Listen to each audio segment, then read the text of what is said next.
Hey everybody, this is Laura with Jot and Tittle Vintage Typewriters. This is going to be a shorter video, but it's that season when I'm recording this, when everybody is out and about and they're looking for fun little writing nooks and places to go. And so travel typewriters are on people's mind, and I wanted to reintroduce you to one of the most popular ones. This is the Olympia SF. And it's an ultra portable, excellent for taking with you. It's lightweight, low profile. If you want to go to a bistro somewhere or to one of your favorite spots out in nature and just do a little bit of typing, you're going to want to take something lightweight and a little travel typewriter like an SF. But these are also good for those who might be in a small building, like apartment or a dorm room or something like that. This is a great option for those of you. I was just typing on it, so let me just show you the typeface so you can see that. I believe, I didn't measure it, but just by looking at it, I believe this is a 12 CPI, characters per inch. But I'm just going to go over this really quick in case you have one, but I do have other tutorial videos on the Olympia SF, but this is really a great performing, sturdy, ultra portable travel typewriter. So back here, well, first of all, this right here is going to be your carriage lock, and I'm going to hold this up. Here's your carriage lock and unlock right there. So, and that's your carriage release. Nice sounding bell on this one. And if I turn that carriage lock on and I give it a tap until it's nice and centered, now I can't move it. So it's going to stay put when moving around. Also, be sure to fold down your handle before you put your cover on. Now this comes in a vinyl or like a leatherette zipper cover. I don't know what yours is. Comes in, but these do come in usually another low profile cover or case with a handle, so that's easy transportable. So when you take it out, and be sure to lift up your handle and unlock your carriage, and you see it jumped right there, and that way you know it is unlocked. And then when you're ready to set your margins, I'm going to lift this up here. This is your margin. You just press and drag, okay? Press and drag. Put that back down, and then this is your paper release, this back lever right there. So when you are loading paper, and I recommend using a backing sheet to protect your platen. If you don't have a backing sheet, we have them on our website at jotandtittletypewriters.com, or you could just use multiple sheets, like 2 or 3 sheets at once. So paper release is the far back one, re-engage, get it nice and straight. And then that's your carriage release there.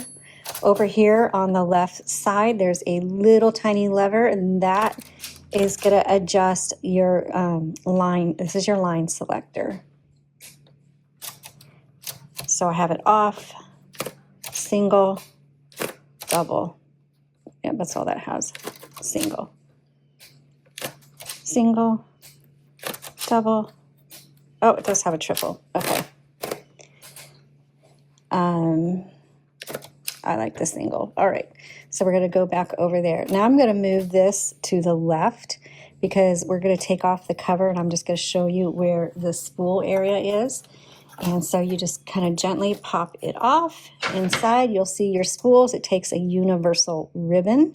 If you have the original spools and you just want fresh ribbon on it, we have an option on our website called custom ribbon. And what you do is you send us your spools, we'll put fresh ribbon on it, and we send it back to you. Okay, to take it out, you just have these little arms right here. Pull them back, and then you just pull out. This will lift out. I don't want to do it because my husband has the ribbon in so nice right now, and changing ribbons is very messy, and I'm not really prepared for that. But the spool, the ribbon, is goes around the back over the top. There's a little threaded area here. Make sure it's threaded through there. Goes across, again, thread it right here, and then around the back like that. And then I'm going to lift this up so you can see how it's been threaded through the vibrator. Now, we do have some typewriter ribbon videos. If you want to check those out, I know each model is slightly different, but once you've watched a few, you really get the flow and the idea of how to thread out these ribbons, okay? So I am going to put this back on, this cover back on, and there are these little, I don't know what those are called, but these things that stick out, and they're going to go right here in that rubber. Now, a lot of times the rubber is missing and it's just a hole, so be aware of that, but make sure it snaps all the way down, okay, because otherwise your handle, when you push it down, and you'll notice most of them have chipping on the side. You can see chipping, and that's from the handle. So you want to make sure that this is all the way down. Now, when you need to reverse the direction of your ribbon, you can just do it here. Just tap, tap, tap, tap.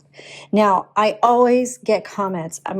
For 8 years, we've been getting these comments, and people argue with me that you shouldn't have to manually reverse the direction of your ribbon. It has to do not with the machine, but with your ribbon. And if you have a ribbon that has grommets on it, it's a little kind of a metal piece that's either round, sometimes some are a little square, those will trigger the ribbon reversal. If you don't, or if it doesn't work, then it's always good to know where to manually reverse your ribbon, and it's right here, okay? And that's how you're going to do that. Now, your ribbon contains a lot of ink, so you should be able to reverse that many times without before you need to change it, because that ink will last you a long time. All right, so down here we have our backspace. Backspace does not erase. And I believe this is your margin release. I am going to fix my margins here. Stop. And that's my margin release, the 4 dots. Over here is your line selector. So, not line selector, your color selector. So right now it's on red. This is red. And then I'm going to go down. This is blue or black, okay? And if you put it on white, this is the stencil setting.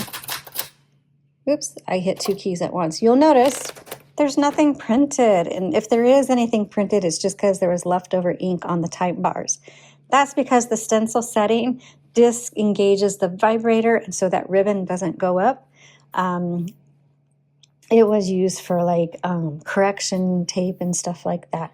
So if your typewriter's not working, check out 2 things before you panic. Make sure your color selector is not on the white, but is firmly on the red or black selector. And the second thing is reverse the direction of your ribbon. And 9 times out of the 10, that will correct whatever issues you might be having.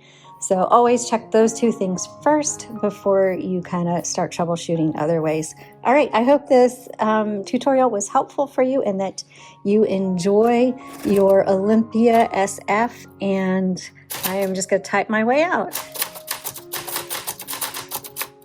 Ooh.